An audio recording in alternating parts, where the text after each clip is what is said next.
Work-life balance itself, that phrase itself is the tip of an iceberg. Lot many things are there. So if you're not able to work or get your work done within the given time, you may not be competent enough that you struggle hard to meet your deadlines. And you may not be that good at socializing with others that you struggle hard to get things done. And what in case of women and those who are at home, those who are not working? Do they ever have a work-life balance? How about our ammas and how about our grandmas at home? If you watch them carefully, you could see the way they handle work and life. You may ask, what is the work? For them, work and life are synonymous to each other. No. Take example of grandmas at home. They have to take care of the ailing grandpas. Do every nursing work to them. But even after that, they squeeze some time to do something of their own interest. They sew something, they do some embroidery, they chant some mantras, they listen to some videos or something or the other. Work is for them to do their duties, perform their duties, but they have to ease themselves. So that easing is nothing but recharging again to perform the duties well. That's it. You cannot escape. So that is how they ease themselves. Go ask them, they will never say life is boring. Because they are not hit by the mad competitive race.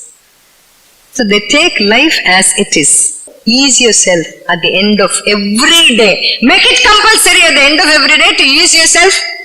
Talk to your pet dog or paint your nails or sit back and watch some movie or listen to some song. Do something or involve in something which you do not know. So if you have to strike a work-life balance, what we must do? You try to be your best friend first. It starts from accepting you as yourself, number one. Oh right, I am able to do this. Going good. I can also do some more better than this. Appreciate yourself. And number two, you need to appreciate the people who are working along with you. Because you may be good at one thing and your colleague may not be good at the same thing. But you cannot judge her down. Put her down. No, don't you know even this? She knows a thing which you may not know.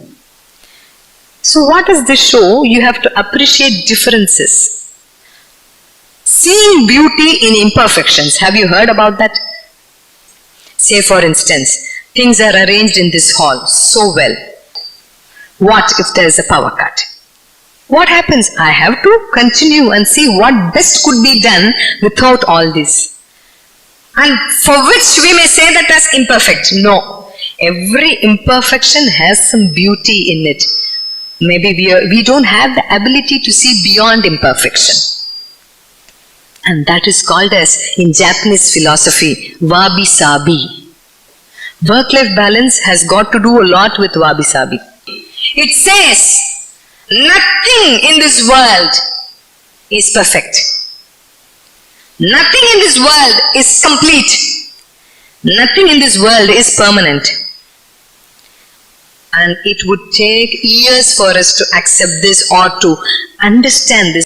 And for that, we should have an open attitude.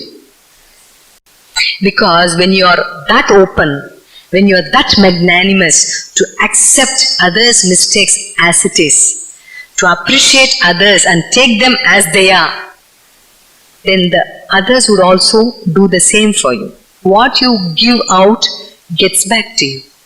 Accept. Try to change. But don't bother. Don't stress yourself. Don't personalize. Don't get depressed. And don't feel bad. Why have I taken this profession? Don't go to that extent. Accept.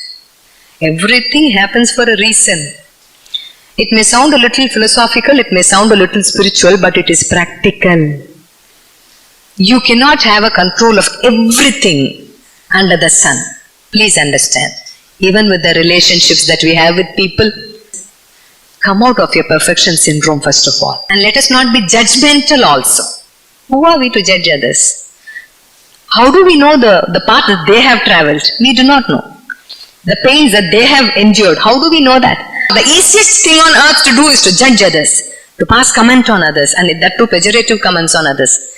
So work-life balance is nothing. It's a wonderful thing when you start accepting things as what they are. Be a wabi-sabi human being.